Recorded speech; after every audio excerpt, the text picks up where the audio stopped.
Now let us take the sector of a circle. ये जो sector of the circle है इसका central angle हम अज्यूम कर लेते हैं थीटा और इसका रेडियस हम ले लेते हैं कैपिटल आर। अब अगर हम इसको फोल्ड करते हैं along its रेडियस तो आप देखेंगे कि आपको एक कोन मिल रहा है। देखा आपने? You are getting a cone. Now this radius of the sector is now becoming the slant height of the cone. तो हम ये जो रेडियस ऑफ द सेक्टर है इसको हम slant height of the cone L मान लेते हैं। ठीक है, अब क्योंकि आपने सेक्टर के एरिया को फोल्ड कर कर कोन बनाया है तो जो सेक्टर का एरिया है that becomes the curve surface area of the cone. तो area of the sector is equal to the curved surface area of cone, है ना? अब that means curved surface area of cone is equal to pi r square theta upon 360 degree, क्योंकि यहाँ पर capital R is the radius of the sector, हमने capital R लिया था, है ना? अब ये जो कैपिटल R है this has become the slant height of the cone, तो इसका मतलब आपका फॉर्मूला हो गया pi L square theta upon 360 degree. अब एक चीज आप और ऑब्जर्व करिए कि ये जो सेक्टर का आर्क थी, ये जो लेंथ ऑफ द आर्क है, this is becoming the circumference of the circular base of the cone. तो ये जो लेंथ ऑफ द आर्क है सेक्टर की आर्क लेंथ क्या होती है? Arc length of the sector is given by 2 pi r theta upon 360 degree, या r is the radius of the sector। ये सेक्टर है जिसका रेडियस r है, इसकी जो आर्क लेंथ है ये इस कोन का जो बेस है उसका सर्कमफ्रेंस बन रही है ना? तो इसका मतलब आर्क लेंथ जो है वो होगी 2 pi are theta upon 360 degree. ये जो आर्क लेंथ है ये इस कोन का सर्कमफ्रेंस, सर्कुलर बेस का सर्कमफ्रेंस बन रही है। अब सर्कुलर बेस का सर्कमफ्रेंस इसका मतलब क्या हो जाएगा? 2 पाई आर, जहां small R is the radius of this cone का जो सर्कुलर बेस है उसका रेडियस है। तो आप देख रहे हैं 2 से 2 कट गया, पाई से पाई कट गया। Now this radius of the cone is equal to capital R theta upon 360 degree. Now this capital R was actually the slant height of the cone, है ना? ये जो कैपिटल आर था, radius of the sector जो था वो कोन की slant height था, तो इसको हम L थीटा अपॉन 360 भी लिख सकते हैं। ठीक है, तो यहां पर अगर आप ऑब्जर्व करेंगे तो this can be written as pi L into L theta upon 360 degree. Now this L theta upon 360 degree is equal to this radius of cone. तो आपका फॉर्मूला बन गया पाई आर L। तो हमारा curve surface area of the cone is pi R L, मतलब जो कोन का मुड़ा हुआ हिस्सा है, कोन का जो मुड़ा हुआ हिस्सा है that is equal to pi R L. लेकिन अगर कोन का टोटल सरफेस एरिया निकालें तो उस टोटल सरफेस एरिया में ये ऊपर का जो सर्कुलर बेस है उसको भी हम इंक्लूड करेंगे। तो total surface area of cone is equal to curve surface area plus area of circular base. Curve surface area कितना है? पाई आर एल, और सर्कुलर बेस का एरिया क्या है? Pi R square. तो आपने पाई आर कॉमन ले लिया, अंदर बचा L प्लस आर, तो ये total surface area of the कोन हो गया। इसी तरह से अगर आप स्फेयर की बात करते हैं तो स्फेयर का सरफेस एरिया होता है 4 पाई आर स्क्वायर और स्फेयर का वॉल्यूम होता है 4/3 पाई आर क्यूब। ओके, और हेमीस्फेयर का क्या होगा फिर? हेमीस्फेयर का volume will be 2/3 pi R cube और उसका curve surface area will be 2 pi R square. लेकिन हेमिस्फेयर का हमारा टोटल सरफेस एरिया और कर्व सरफेस एरिया में डिफरेंस होता है। हेमिस्फेयर का अगर आप जो एक कटोरा समझ लीजिए, कटोरा का कर्व सरफेस एरिया एक पूरे स्फेयर को जब हम बीच में से काट देते हैं तो स्फेयर का, क्योंकि कर्व सरफेस एरिया और टोटल सरफेस एरिया सेम रहता है, तो हेमिस्फेयर का कर्व सरफेस एरिया तो 2πr² हो जाएगा, क्योंकि वो स्फेयर का आधा है। स्फेयर का क्योंकि कर्व सरफेस एरिया 4πr² था, तो हेमिस्फेयर का हो गया 2πr²। लेकिन जब आपने हेमिस्फेयर को काट दिया तो उसका एक सरफेस एक्सपोज हो गया।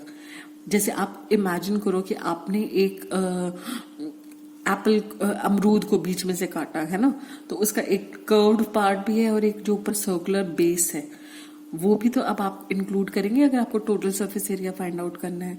तो total surface area of the hemisphere will be curve surface area of the hemisphere plus area of the circular base, तो वो हो जाएगा 2πr² plus πr², that will be equal to 3πr²। Okay, now अब हमारे पास जो exercise में कुछ questions दिए हुए हैं उसके हिसाब से आपको ये बताना है कि कहाँ पर हम सरफेस एरिया यूज कर रहे हैं और कहाँ पर वॉल्यूम यूज कर रहे हैं। ओके, तो जो आपकी फर्स्ट सिचुएशन है, यहाँ पर आप 2 बीकर्स देख रहे हैं। इन 2 बीकर्स के अंदर कितना लिक्विड आ रहा है, ये लिक्विड उसका वॉल्यूम बताते हैं, है ना, कि इसके अंदर कितनी चीज आ सकती है। तो for that you need to know the volume. अब यहाँ पे जो सेकंड केस है, यहाँ पे this child is actually folding a gift. अब जब गिफ्ट वो फोल्ड कर रहा है तो गिफ्ट फोल्ड करने के लिए कितना पेपर लगेगा, क्योंकि पेपर सिर्फ गिफ्ट के सरफेस पे लगना है। इसका मतलब you need to find out the surface area of the gift. Okay, now in the third case this man is white washing the wall. अब वॉल को व्हाइट वॉश करने के लिए उसके कितना आपको वो चाहिए, कितने एरिया पे आपको व्हाइट वॉश करना है, ये पता लगाने के लिए आपको एरिया की जरूरत पड़ेगी। इसलिए यहां पर आप सरफेस एरिया पता लगाएंगे। डी वाले पार्ट में आप देख रहे हैं कि आपको एक टेबल को कवर करना है, क्योंकि ये टेबल को कवर करना है तो टेबल का एरिया आपको पता लगाना पड़ेगा कि उसको कितना एरिया है उसका टॉप का, so that you can find out the length area of the cloth that needs to be used here to cover this table. आपका ई वाले उसमें फिगर में आप देख रहे हैं कि ये कुछ ब्लॉक्स रखे जा रहे हैं इस वैन के अंदर। अब इस वैन के अंदर कितने ब्लॉक्स आ सकते हैं ये कैसे पता चलेगा, उसके वॉल्यूम से, उसकी कैपेसिटी से, कि वो कितना ब्लॉक्स को होल्ड कर सकती है। ठीक है, एफ वाले में आप देख रहे हैं एक वेल खोदा जा रहा है, तो वेल की कैपेसिटी पता लगाने के लिए कि इसमें से कितनी मिट्टी बाहर आई है, the volume of the mud that has been dug out, ना, कितना मिट्टी बाहर आ रही है, उसके लिए आपको उसका वॉल्यूम पता लगाना पड़ेगा। Volume of the well needs to be known here.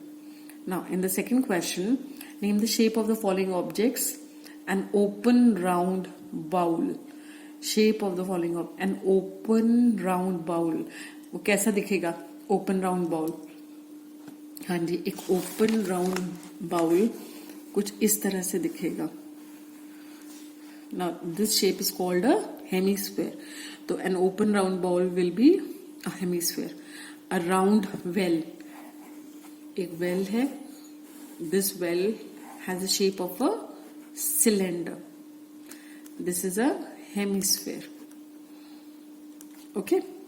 A corn hob, corn hob, भुट्टा आप खाते हैं ना, तो कैसा लगता है अगर आप देखें तो it looks like a cone.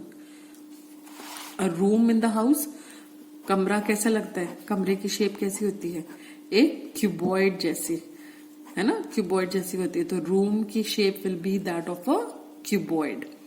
Moon, moon को अगर आप देखें तो मून कैसा है, गेंद की तरह, तो it has a spherical shape, sphere होता है मून, है ना, गेंद की तरह पूरा गोल है। Third part, fill in the blanks. The shape of the face of a cube is, एक क्यूब का जो फेस होता है वो कैसा होता है, स्क्वायर, क्योंकि क्यूब की सारी डायमेंशंस बराबर होती हैं, लेंथ और ब्रेड्थ और हाइट। तो उसका अगर एक फेस की बात करें तो वो उसके लेंथ और ब्रेड्थ क्योंकि दोनों सेम है, तो इसका मतलब वो एक स्क्वायर बन जाएगा। Now the second part, a dash when folded becomes a cylinder. अभी मैंने आपको कर बताया था किसको हमने फोल्ड करा था कि वो सिलेंडर बन गया था, एक रेक्टेंगल को हमने फोल्ड करा था, है ना। Now the third part, the base of a right circular cone is, the base of a right circular cone is, देखिए base of a right circular, sorry ये तो सिलेंडर है, base of a right circular cone, cone का base, this is circular, this is a circle in shape, it's a circular it's a circle in shape. Okay, now before we end this worksheet, एक major difference हमें जो surface area और volume में पता होना चाहिए वो ये है कि क्योंकि surface area is related to the area of the surfaces, तो इसका जो यूनिट होगा that will be in squares, क्योंकि ये 2 डायमेंशनल क्वांटिटी है। और वॉल्यूम क्योंकि आप उसका space occupied by a thing कह रहे हैं, since it is a 3D quantity, तो इसकी यूनिट जो होगी वॉल्यूम की that will be in cubes. तो जब भी आप कोई क्वेश्चन सॉल्व करें जहां पर आपको उसका वॉल्यूम या सरफेस एरिया फाइंड आउट करना है, तो you need to apply the units also accordingly. Okay.